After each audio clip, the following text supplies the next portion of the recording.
haven't checked the weather yet, but I know it is the perfect day to chat about adult Jewish literature.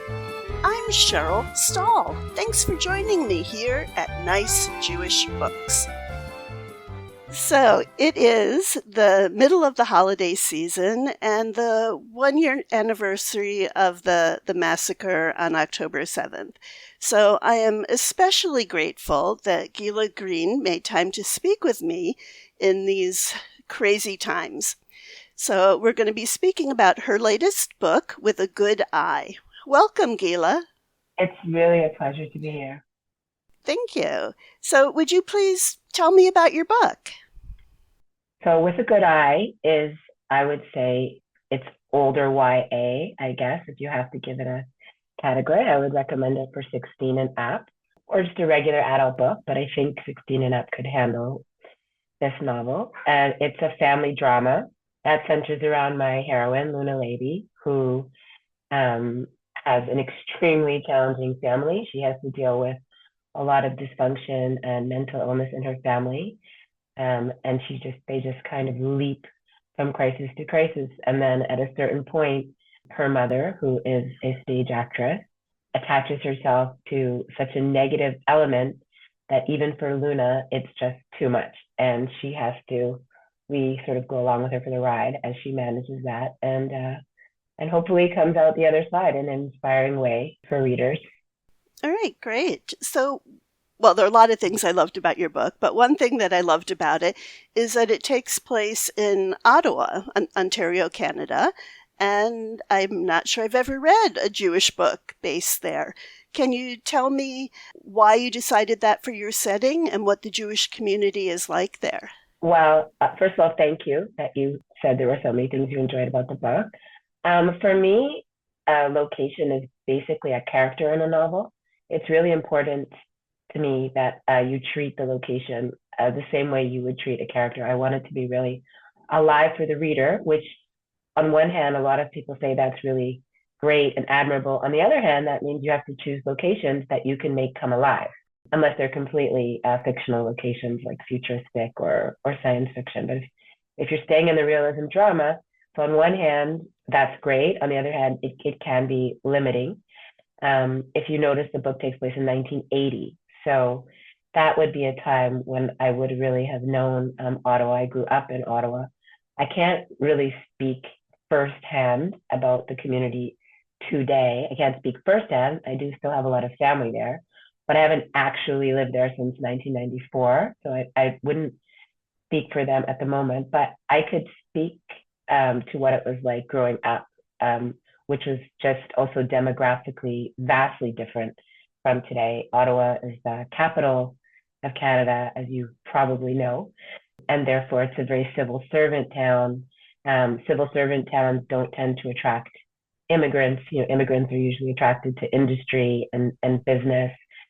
Most likely if you immigrate from another country, you're not immigrating so that you can become a civil servant in a government department. So it was quite homogenous at that time. There weren't too many people of color. It was what we used to call, probably not even allowed to say this today, I don't know, so forgive me, but we used to call it a WASP town. I don't know if you're allowed to say that today, but that's pretty much what it was like at that time. Now, of course, it's vastly different with huge immigrant populations, but that's what I was portraying at that town. It's kind of it's a capital, but it has a very small town, provincial feel to it. It's very, very spread out. I don't know if you got that feeling in the novel. It's a very spread out town, even today. It's very spread out over, Canada obviously has a lot of land. It's a physically large country. Well, one impression I got was that it had a good bus system, which me living in the Los Angeles area wishes I had. It's also very spread out, but it's really hard to get from here to there. Yeah, growing up, I definitely relied heavily on the buses. Yes, especially in that kind of cold. So you need a good bus system. There's only so long you can wait in the minus weather for a bus, right? So another thing that was really intriguing is that a lot of Jewish stories, or the stereotypical Jewish story, is either about someone who's comfortably well off or wealthy or somewhere on the rags to riches journey. This family is not at all. As you said, they're both parents are dealing with mental illness. The mother wants to be a stage actress and is involved in lots of different community theater in the region, but it means she'll just suddenly up and leave the house for a month or 6 weeks and does a lot of benefits for hospitals and different social service organizations. And meanwhile, none of the bills at home are getting paid. And Luna's father is suffering from PTSD after being a soldier in the Israeli army. And he goes around stealing canned goods from stores and redistributing them to the poor. But he's not really able to be at home taking care of the kids either. So you have both these people who are, on one hand, wanting to be helpers and generous and giving of their time and energy, but neither one is actually taking care of their own house and children. Yes, absolutely. Well, it's actually interesting, your first comment, because one of my original beta readers, this particular novel took me a long time. I've had novels that I've written in, quick as 2 months, and ones that were as long as a year, and other ones that were years. And this was definitely, even though it's not a long novel, and people tell me it's quite fast paced, it took me a long time to write this novel. I would stop and start and stop and start. So it's a very big personal accomplishment for me. But one of my first feedback that I had non-Jewish beta readers as well, of course, someone in the US. And I'm sure she didn't mean it in a negative way, but one of her first comments to me after she read it, I'm not sure which version she read, definitely not this final polished version, but whatever version she read, and she said to me, "Oh, this is the first time I've read a story about Jewish people who aren't rich. Now, aren't they all rich?" Now, I'm sure she didn't mean it the way that comes across, and it was an innocent comment. But yes, I definitely, growing up, I was a very big reader. Obviously, being Jewish and going to a Jewish school, I would gravitate to Jewish literature first, and maybe Jewish Canadian literature second, and maybe Canadian literature third, until you sort of develop your own taste when you get a little older. But that's where the schools direct you. And I did find it very frustrating, this sort of very narrow view of Jewish people, whether it was their socioeconomic state, whether it was their sort of high functioning or low functioning state, their backgrounds. Obviously, they didn't have too wide a variety of backgrounds. I used to find that really frustrating. And one of my goals with the novel is to actually open that up, and that's okay. It's okay to go to a Jewish event and not say, yeah, my dad is a lawyer at this firm and my mom is a doctor at this hospital. I mean, I'm being really cliche now, but it's okay to have variety in background, which when I was growing up, it actually wasn't so particularly okay. Certainly not publicly, and definitely not anything that I could find in culture in general, whether it was television, movies, books. And that's something that Luna is really sensitive about. And she opens herself a lot to her best friend, Aiden, but doesn't tell her the whole truth of how bad their situation actually is. Correct. Well, I did want to tackle that issue of shame. I think shame is just an issue that many people who grow up with it, for whatever reason, there's plethora of different reasons why people might grow up with shame, whether for themselves, someone in their family, a sibling, etc. And it's something that very often stays with you your whole entire life, even after you have children and grandchildren. And I really wanted to put that in the table, but I still wanted to write an exciting novel. I don't want to use the word trick, but what I was trying to do with this novel, it was to write an interesting, engaging, fast-paced novel that dealt with a whole smattering of issues, but yet wasn't sort of all heavy about these issues. Things were still constantly happening, and you were rooting for this one and rooting for that one. I wanted people to sort of be on that emotional roller coaster with me. There weren't good guys and bad guys. As you said, the parents have various dysfunctions. On the other hand, they have very good intentions. These are not black or white characters. That's one of the reasons the novel took me so long to write, is because in its first drafts, I would get that kind of feedback. These are too cartoonish. They're too, they're not three-dimensional. They're not complex enough. Because that's the truth. The truth is that human beings are just endlessly complex. Um, and so I was trying to portray that. So, one thing you did in terms of showing the diversity of the Jewish experience is that Luna's mother is Ashkenazi, her father is Israeli but from Yemen, and then her best friend and this person who will end up being her boyfriend are from Moroccan heritage. And one thing that she and Ian, the boyfriend, kind of laugh about together is their exasperation with people lumping all non-Ashkenazi Jews together. Even though Morocco and Yemen are on different continents, about 4,000 miles apart. Right. I'm trying to actually normalize these kind of backgrounds, just as a parallel example that sometimes happens in Israel, right? You live in Israel. I've lived here for many, many, many years. My husband is South African. And to a certain extent, certain Israelis will just say, well, you're just all American. And you cannot tell somebody from Johannesburg, that he's American, or someone from London or from Australia. And that's kind of a parallel. Sometimes, you can get that dismissal here, like, oh, all English speakers are the same. Now, obviously, someone from Scotland is not somebody from Los Angeles, etc. But you can just kind of as a parallel example, you sometimes get that kind of dismissiveness. You're like, oh, you all sound the same to me. You know what I mean? And obviously that's clearly ridiculous. So that's sort of a similar thing that I was trying to get across. Yes.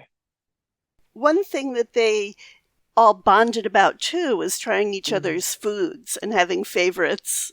So did you have fun with all the cooking bits and talking about the different flavors? I'll tell you the truth. I didn't know how much I had food in my novels. There's an interviewer, his name is Dave Pezza. He has a podcast and he interviewed me for a few of my novels. He's a great guy. He's Italian. He's not Jewish at all. And in the first one, he said to me, or the second one, he was like, every time I read one of your novels, I'm starving. I'm so hungry. He's like, what is with you and food? He's like, I always end up writing things down, going to Google things, saying, I got to try this, I got to try that. And, I wasn't even aware that I did this. It was actually sometimes, right, someone reads your work and they point out something that you didn't even know was there. I don't know if you've had other authors say that. I'm sure it must happen. Mm-hmm. And I really had no idea. It's just like all Gila Green's novels make me hungry. So I have to either eat before the novel or something. So I guess that's just how I am. I guess I just like food. So yes, I guess I just like food, and I guess it's a big part of my day-to-day life. Like, what are we eating? So I guess it just comes out in my work, and if people get new recipes out of it, so that's great. It's definitely a fun aspect of it. So Luna and then her brother Ronen, who's 1 year older, about a year, are obviously being raised the same way, but they react really differently. So Luna's trying so hard to be the super responsible one, and Ronen is more about why aren't you supporting our mother? She's trying Luna says one scheme after another. you know, Her mother would say one opportunity after another. So why do you think there's such a difference there? Well, so that was again in the first draft. I kept debating. There were three siblings. There were four siblings. There were all these different characters, and I guess it was becoming too unwieldy because I was finding it, for me, the most challenging thing was to try to portray people who were, I mean, I think every family is dysfunctional, and it's a question to how far how far is the dysfunction, right? Is it, are you managing or are you not managing? There's no such thing as 100% functioning family where there are just no, where everyone is perfectly balanced. Like that obviously doesn't exist. So I was trying very hard to portray these out of balance, for lack of a better word, parents. And that was making it too difficult for me to have all these different characters as well. So I kind of distilled the characters into two, Luna and her brother Ronen.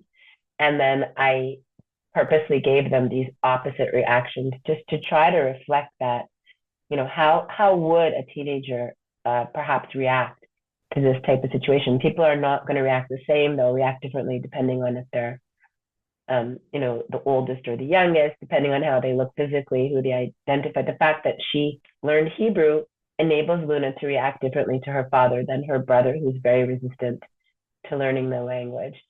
Um, so I was trying to distill sort of these two strong reactions, because that's a bit what you have to do in a novel, right? A novel, sort of to quote, Flannery O'Connor, you kind of have to hold a microscope and enlarge things in order for people to really be able to see them. So they're kind of spoiled for each other, but I wanted them to be, friends. Again, this kind of roller coaster, he disappoints her, but he comes through for her as well. This kind of, there aren't black and white characters or black and white reactions. And somehow that still has to hold together for the demands of the novel, right? Where you have to satisfy the reader and have your plot. So that was one of the ways I managed, was to get rid of everybody else and just have this family of four. Right. So is it too spoilery, or can we talk about the ending? Well, I mean, I think it's okay to talk about maybe what the ending means. The ending was definitely not in the original draft. It came from some feedback. At that time, I had an agent who sent it out to a few publishers. And sometimes you can get really lucky where a publisher might not take your book, but they're intrigued enough where they actually sit down and write you, a few pages of feedback. That's actually really lucky to get that sort of free feedback from someone who's publishing out in the field. Usually, obviously, you get a standard rejection, but it does happen sometimes. And this editor had she had seen the book, and actually her definition, she called it feminist horror, which of course I never saw it as a horror book. I remember one of my kids was looking over my shoulder and she saw that Hmm. note, and my son, and he was like, Ema, you're writing horror books? And I'm like, no, I'm not writing horror. It's not horror. But she had kind of, that was sort of this very, I don't know if it's a new definition or a super broad definition, but this kind of definition, if anything, the closest I could have come to that was maybe what they used to call, I don't even know if they use this term anymore, but they used to call it domestic noir. I don't know if they still use the term domestic noir, but maybe that's the closest. But I think today it's really just family drama, especially with everything we're all going through. So it's family drama. And she had suggested that I had that was one of the elements that had intrigued her throughout, but yet I had lost it at the end, because it had actually originally ended one chapter back. And I really thought about that. Like the second last chapter was pretty much the end. I mean, I'm sure there were, a few edits there, but it was pretty much. And I really first of all, I appreciate anyone who sits down and gives me that kind of feedback, even if they're not accepting the book, because that's really rare. And it was very thoughtful feedback.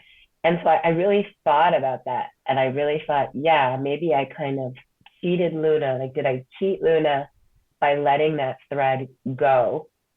Because I was more intrigued at the time with sort of this Mary Gateskill. I'd taken a workshop with her years ago in Montreal, this kind of concept of justice and levels of justice that you have to have in a novel, whether it's physical justice, spiritual justice, material justice. Some kind of justice has to be served sort of to satisfy your reader, because you're not just writing for yourself, you're writing for your audience, right? They're investing, they took the time, they're spending time with you. You want to give them a story and something to think about. So I thought about it, and then I thought, maybe she's right. Maybe I let that thread go in this interest of having Luna receive some justice. So maybe I'll just tweak that. And the result was that, even though it was only a few pages, that last chapter is short, but it was actually a lot of thought how can I not let that go if she thought it was so sort of chaval, like, oh, this was such a good thread, and like, where did it go? Where did that, for lack of better, what she called feminist horror go? So I hope I did both. I got the sort of justice that I had wanted, and I kept that thread. But that was definitely, sometimes that's what's so important about feedback, because it just can make it so much better. You really kind of left us hanging a little bit because she had been so super responsible or wanting to be. And then, but she's never had a model of how to actually do it. The only model she's ever had were these schemes. And so it's not really clear, is she going to make a break and have a quote unquote normal typical life, or is she going to fall into the same cycle that her mother had been in? Well, that's one of the questions on the back of the book. Like, can we ever leave home? Do any of us ever leave home, or do we just take it with us? Which, of course, is not a yes or no question. I mean, all of us take something with us. The question is, what do we take with us, and how much of it do we take with us? Can we transform what we took with us, et cetera, et cetera? And in my mind, she just wasn't old enough to know that result. I mean, if you're 19 turning 20, it's just not tested enough, is it? And how much of your home you take with you. So that was very much, if you look at the back, there's sort of the description, and then there's that question, do any of us ever really leave home? That's the question that I'm asking people. I want them to ask themselves, does Luna leave home? Can she leave home? Like you said, can you reproduce something if you don't have a model to do it? If she says it's sort of going to be, it's a one-off, is it a one-off? It's too simplistic to me to sort of announce what 20-year-olds can or cannot do with their sort of first family experience. But I hear what you're saying. I hear what you're saying, but that's definitely a question um, for the audience. So, would you tell me about the name of your book, With a Good Eye? Yeah, with a good eye, on a personal level, is kind of me myself reclaiming a little bit. I grew up in a absolutely 150% Ashkenazi environment. Those were the only grandparents I knew. That was the only school I knew. That was the only synagogue I knew. Those were the only foods I knew. I didn't know anything else. Ottawa doesn't have a large Jewish community to this day, and at a lot of the people who are there who are Jewish are not necessarily even affiliated. So it's quite small. There was one little school, and everybody went to that school, and you were sort of with the same 20 people from 3 years old till 13. You had the exact same people in your class every year, boys and girls, together, and everybody was there. So I never claimed any sort of non-Ashkenazi part of my background. So one of the things was just personal, that I wanted a chamsa on the cover, and I specifically asked the publisher to make it a Jewish chamsa, because a lot of chamsas don't have the Star of David in the middle, because as you know, it's not only a Jewish symbol, but there are specifically Jewish chamsas. I didn't know at the time that having a Star of David on the cover was going to be quite as I guess provocative as at the time, but it shouldn't be. And as you could see, I have other novels with the Star of David on the cover. So part of it was personal. I wanted to claim that a little bit, sort of this idea of a good eye. And the other idea was that element that you see that Aiden has that all the time. She talks about it, how her best friend's always talking about luck and stars and communing with the above. And that tends to be, and I'm not saying it's not Ashkenazi at all, but it tends to be a more predominantly Sephardi cultural habit of constantly referring to these kind of more spiritual elements all around all the time. They have a lot of customs around that. I don't know if you're familiar, but if shoes have to all be pointing the same way, and if you like, you cannot walk into your house and like kick one shoe and it lands upside down, and you kick another one and it lands in another direction. That's not on. They're going to immediately put them both forward. Obviously not every single person, but those are a lot of the customs. So I wanted to reclaim that a little bit for myself and put in that element because, like you just mentioned, there's this idea of what we take from our house, what role models we have, but there's a certain element of fortune and luck too. Not everything is in the power of your parents. There is a certain amount of luck and fortune that you can have. And we shouldn't just think that, our parents or our environment control everything, A to Z. So I wanted that fortune element in there. Did you have to do any research for your book? I definitely had to do a lot of research about Ottawa in 1980. I had to remember, how it would be, the directions. It's very specific there, the direction of where that corner store was. I remember having to look up, what would a liter of milk have been at that time in the store. I had to look up prices. What were teenagers up to at that time? If you look at what they were doing there with aspirin and coke and that kind of thing, that's not something that I don't think you would see anything like that today. And I think if teenagers are playing with some kind of drugs, it's definitely not going to be aspirin. So I had to look up those kind of urban myths. Obviously, it was video games, really just anything related to the setting, prices, the weather, direction, just making sure people were. And I've been very gratified by the response to that, that people who aren't, from Canada at all, but who grew up in smaller places, that it was just so nice to read a novel that wasn't, it's not New York, it's not LA. Not everyone is from a big, exciting city. And, art should reflect that. Yeah, definitely. So, is there anything you would like to mention about the book that I haven't thought to ask about? I would love to mention that it's my first audiobook, and that just came out. That just came out yesterday. I've never done an audiobook before, and it was finally released. So I would love to mention that.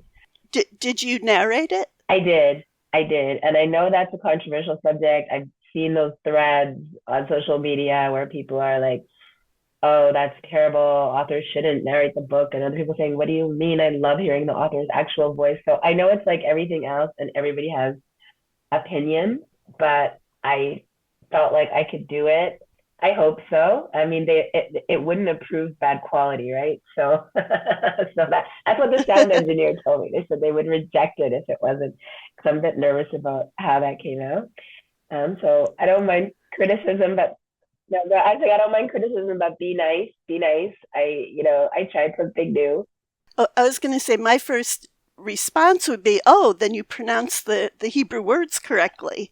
Because Also that's true. one thing when they have a narrator who's not Jewish or not the author, sometimes they just totally mangle the words and it completely takes me out of the story. Wow, I really appreciate that point. Thank you. Right, and there's a bit of French, right, because it's Canada, and there's a bit of Hebrew and that. So yes, I very much appreciate that point. I'm going to say that if you don't mind.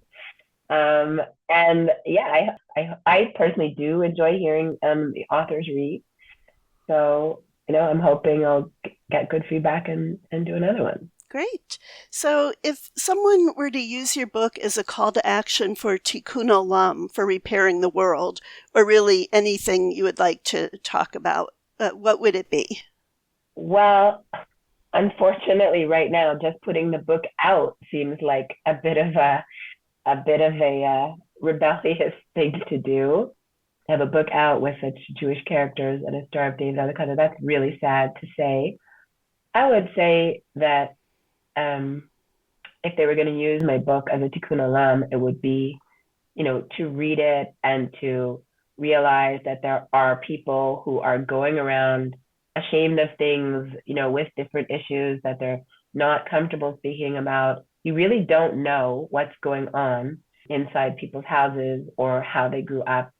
And they should, not make assumptions about people. And it could be that people are sensitive about things or react to things because of things that happened in their past that are not processed, etc. So I hope that the book, first of all, I hope the book is obviously entertaining and intriguing and raises questions. But on that issue that you mentioned, I do hope that that prompts people to consider that, usually what people's reactions are much more about them than they are about you. Maybe they should just take a breath and think about it before they respond. Wonderful, thank you. So if someone wants to contact you, what is the best way? Best way to contact me, the only thing I can really keep up with is my website. I have another book coming out in March, the audiobook, this book. So I wish I could say I was this big social media maven. I honestly think I'm the last person who ever joined Facebook. I try, Cheryl, I really do. The best thing is gilagreenwrites.com. I try to keep that really updated. People can contact me through the site. I am on Facebook. I have this very symbolic presence on other social media, but I can't say that I get to keep up with it, but I do check them. So people can certainly still reach me through there, definitely, or just email me through my site. Okay, and it's Gila, Gila, Green. And then you said rights? Gila Green Rights. So no H on your name. No H. No H. Great. Well, thank you so much, Gila Green, for speaking with me about With a Good Eye. Thank you. It was a real pleasure, and I think so important that we're all speaking, especially at this unbelievably tense time for everybody. It's just, I feel like I'm getting so much support from people overseas right now. If you are interested in any of the books we discussed today, you can find them at your favorite board and brick or online bookstore or at your local library. Thanks to Dianki for use of his Freilich, which definitely makes me happy. This podcast is a project of the Association of Jewish Libraries, and you can find more about it at www.jewishlibraries.org/nicejewishbooks. I would like to thank AJL and my podcast mentor, Heidi Rabinowitz. Keep listening for the promo for her latest episode.